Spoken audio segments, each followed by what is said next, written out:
নমস্কার বন্ধুরা, রেসিপি সুইথ সানবিকাতে সবাইকে স্বাগত জানাই। আশা করি আপনারা ভালো আছেন। আজকে আবারও চলে এসেছি জিভে জল আনা একটা রেসিপি আপনাদের সাথে শেয়ার করতে, যেটা হচ্ছে আমের প্লাস্টিক চাটনি, যেটা অনুষ্ঠান বাড়িতে আমরা প্রায় খেয়ে থাকি। প্রচুর আম পাওয়া যাচ্ছে এখন, এই আমেরই কিন্তু আজকে আমি প্লাস্টিক চাটনি করে দেখাবো। খুব কম উপকরণ দিয়ে খুব কম সময় কিন্তু হয়ে যায়। তো আসুন তাহলে শুরু করি। তো এখানে আমি দুটো কাঁচা আম নিয়ে নিয়েছি, আমটাকে ভালো করে ধুয়ে নিয়েছি। তারপরে নিয়েছি এখানে আমার লাগবে কাজু বাদাম, কিশমিশ আর পরিমাণ মতো চিনি। খুব কম উপকরণ লাগে, কিন্তু প্রসেসটা আমি যেমন করে করছি এভাবে করে দেখবেন, একদম অনুষ্ঠান বাড়ির মতনই কিন্তু প্লাস্টিক চাটনি রেডি হয়ে যাবে।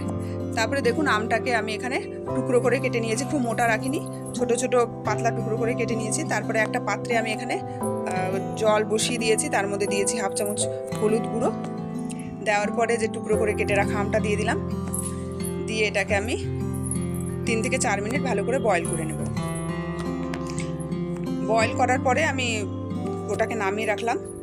এরপরে আমি কড়াইয়ের মধ্যে দিয়ে দিলাম 1 বাটি মতো চিনি আর খুব কম পরিমাণে জল। এটা একটা সুগার সিরাপ আমি করব। তারপরে দেখুন, লেবু রস দিয়ে দিচ্ছি আর 1 চামচ গোটা মৌরি দিয়ে দিলাম। লেবু রসটা দিলে কি হয়, সিরাপটা জমে যায় না। আর তার মধ্যে দিয়ে দিলাম কাজু বাদাম আর কিশমিশ, দিয়ে 1 থেকে 2 মিনিট ভালো করে নাড়াচাড়া করার পরে আমি এর মধ্যে দিয়ে দিচ্ছি হাফ চামচেরও খুবই কম হলুদ গুঁড়ো আর কাশ্মীরি লঙ্কা গুঁড়ো দিয়েছি হাফ চামচ, যাতে খুব সুন্দর একটা কালার আসে চাটনিটাতে, সেজন্য।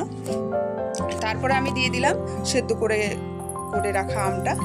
দেওয়ার পরে এটা 3 থেকে 4 মিনিট ভালো করে নাড়াচাড়া করে নেব। করে নিয়ে এবার এর উপরে দিয়ে দিচ্ছি হাফ চামচ বিট নুন আর পরিমাণ মতো সাদা নুন, যেটা আমরা রেগুলার খাই নুন, সেটা দিয়ে দিলাম।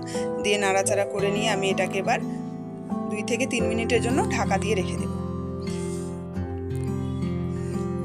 আমি দেখুন ঢাকা খুলে দিলাম, এত সুন্দর কালার এসছে, ঠিক অনুষ্ঠান বাড়ির প্লাস্টিক চাটনির মতনই কিন্তু হয়েছে, আর টেস্টটাও কিন্তু দারুণ হয়। তো আমার কিন্তু আমের প্লাস্টিক চাটনি রেডি হয়ে গেছে, আমি এটাকে সার্ভ করে দিচ্ছি।